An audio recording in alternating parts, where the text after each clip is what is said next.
Can you say hello? Hello. Can you say hello? Edward is grumpy this morning because we had bagels and cream cheese to begin with, and then he wanted more. He'd had strawberries and bananas, so I said he needed protein so he could have eggs, and he said he did want them. And I told him to do his math while I was waiting, and I made him eggs, and now he doesn't want them, but he has to eat them. So, welcome to our little attitude this morning. I think there will be more I have later a good today. attitude. You do have a good attitude this morning. We are reading John 9. It is a rainy, cold day. We have not got chores done. We're just getting started on school. I didn't even get my workout done. I had a rough night last night. Did not sleep well. Partially thanks to the dogs. Howling. No, you can sit there.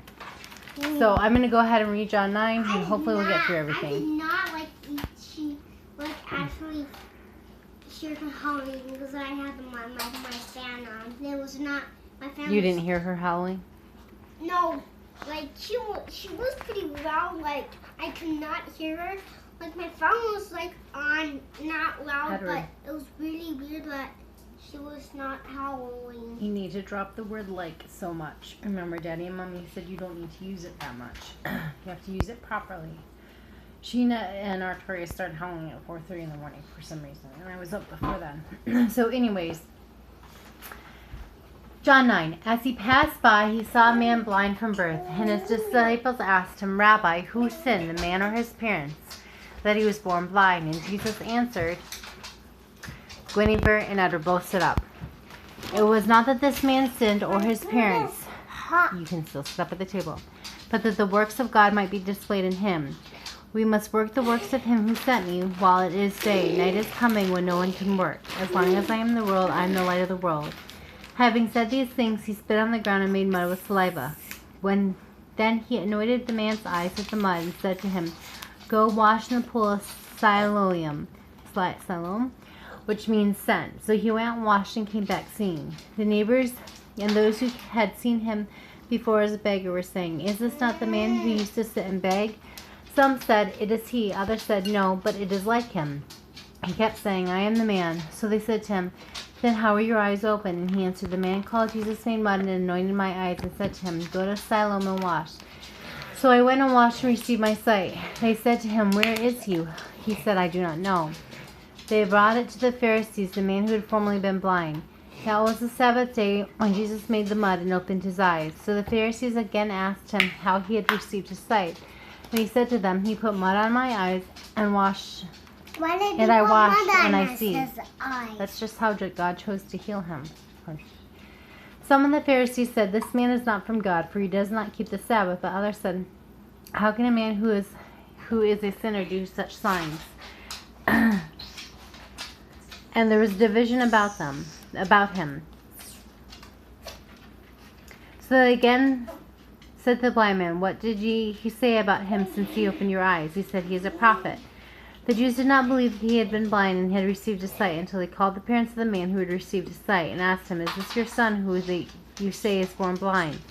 How then does he now see? And the parents answered, We know that he is our son and he was born blind, but how he now sees we do not know, nor do we know who opened his eyes. Ask him, he is of age. He will speak for himself.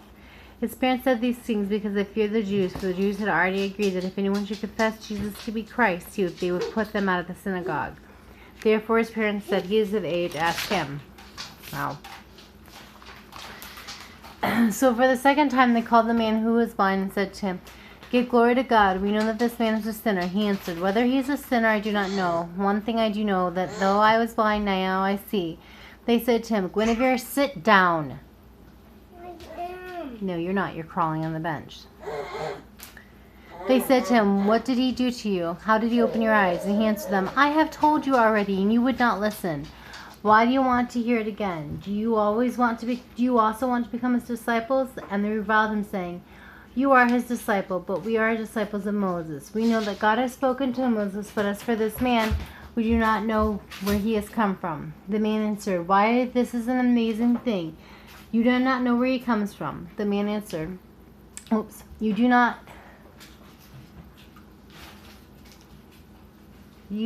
know where he comes from, yet he opened my eyes. We know that God does not listen to sinners, but if anyone is a worshiper of God and does His will, God listens to him. Never since the world began has it been heard that anyone opened the eyes of a man born blind. If this man were not from God, he could do nothing. They answered him, "You were born in utter sin, and would you teach us?" And they cast him out. Jesus heard that they had cast him out, and having found him, said, "Do you believe in the Son of Man?" He answered, "And who is he, sir, that I might believe in him?" And Jesus said to him, "You have seen him, and it is he who's speaking to you." Guinevere, put that up and start eating your eggs. They're cool enough now. He said, "Lord, I believe," and he worshipped him. And Jesus said, "For judgment I came into this world, that those who do not see may see, and those who see may become blind." Some of the Pharisees near him heard these things and said to him, "Are we also blind?" And Jesus said to them, "If you were blind, you would have no guilt. But now you say, 'We see,' your guilt remains." Alright, that was John 9. Can you say goodbye? Goodbye. I got all my eggs done. Goodbye. And I was laying down and I was having a picture and goodbye. Bye.